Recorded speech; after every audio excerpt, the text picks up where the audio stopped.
いよいよ来やがったな。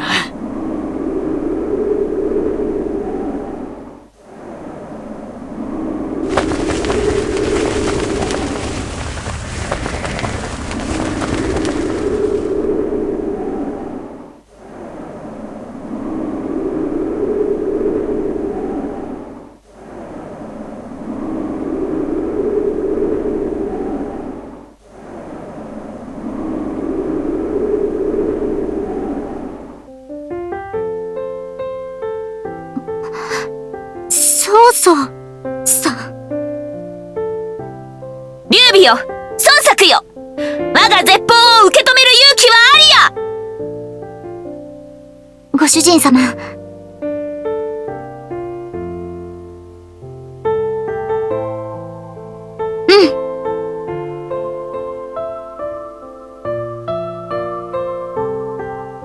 勇気あります。ああ、出ちゃった。大丈夫なの？トウカ。大丈夫です。私だって曹操さんに言いたいことたくさんありますから。よくぞ言った。ならば劉備よ、我が絶報その身に突き刺してやろう。劉備よ、孫作よ、この国を覆う暗雲を取り払うことこそ諸人の夢、そして高貴なる者の役目。私はそのためにこれまで全力で戦ってきた。なぜその邪魔をする？この国が一つになることこそ急務。一つになればこそ平和を永続させることができるからだ。その大義も分からず、なぜ無用に抗う？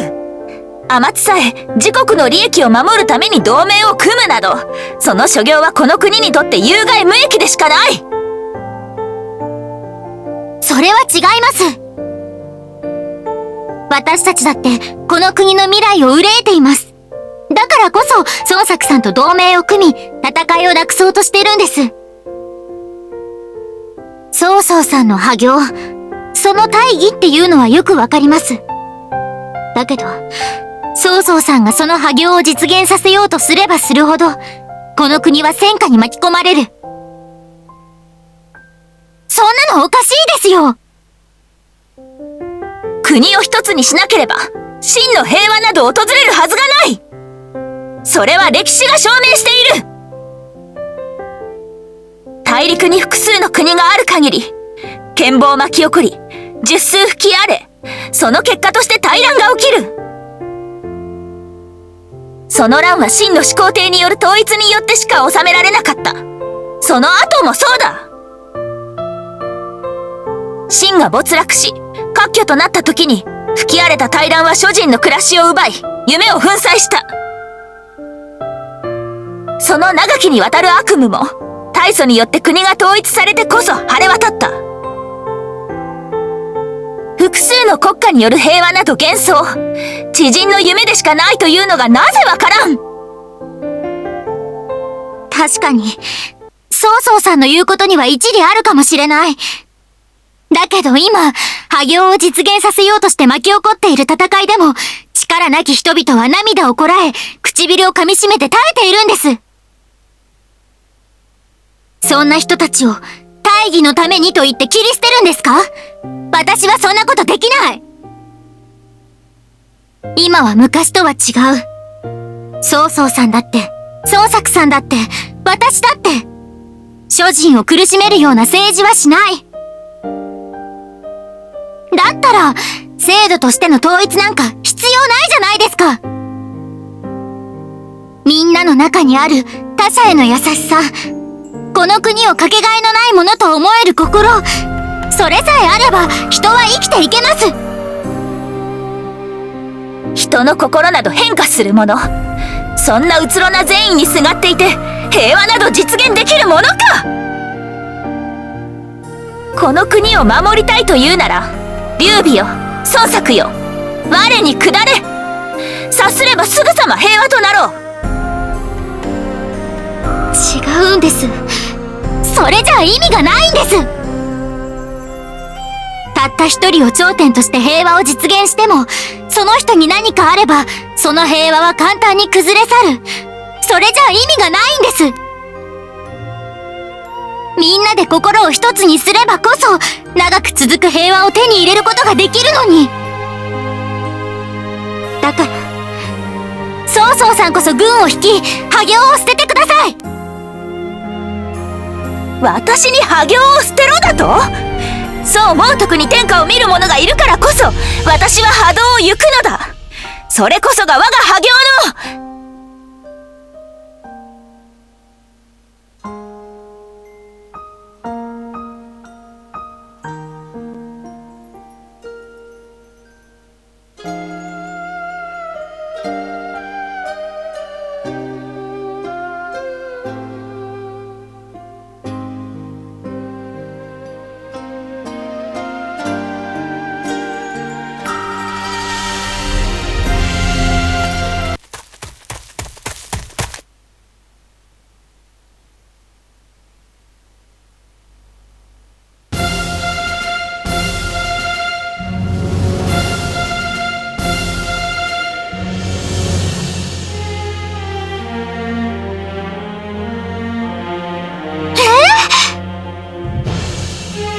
なんですって？何？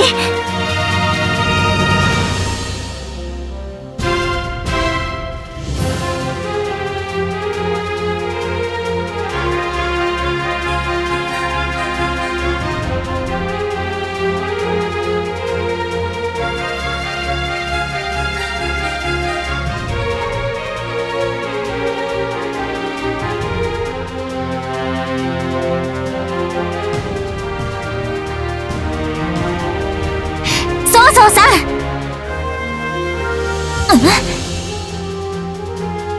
こんな戦いやってる場合じゃないです。今私たちの国は危機に瀕してる。戦いをやめ、今は一丸となって外敵からこの国を守らなくちゃいけないです。それこそ上に立つ人間の役目。この国に住み、この国を愛している者全ての役目だと思うんです。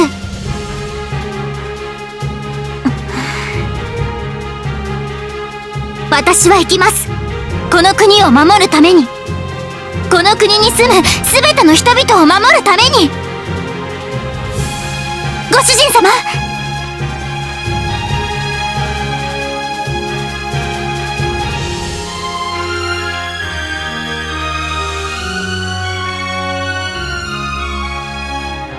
御意です。王なのだ。任せろ。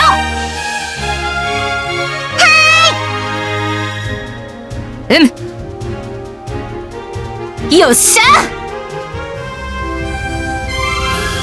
待ちなさい。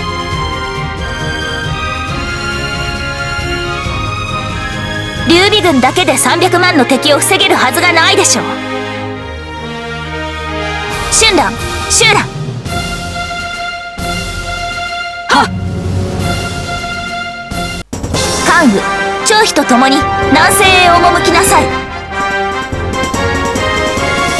曹操さん。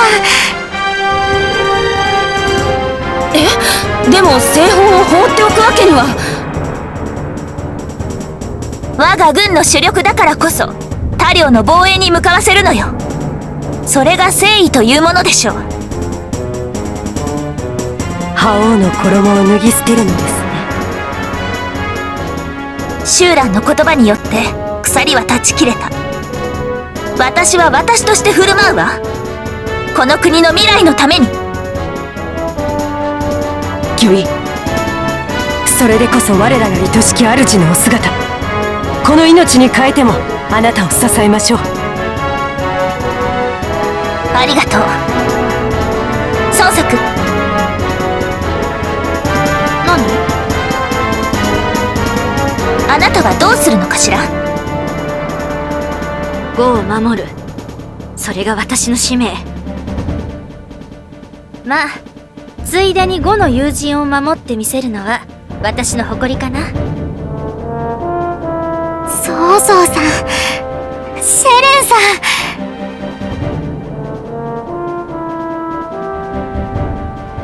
礼を言うのは早いわよ、本郷。そうね。まずは5個の奴らを殲滅しましょう。私たちの国に手を出してただでは済まさないんだから。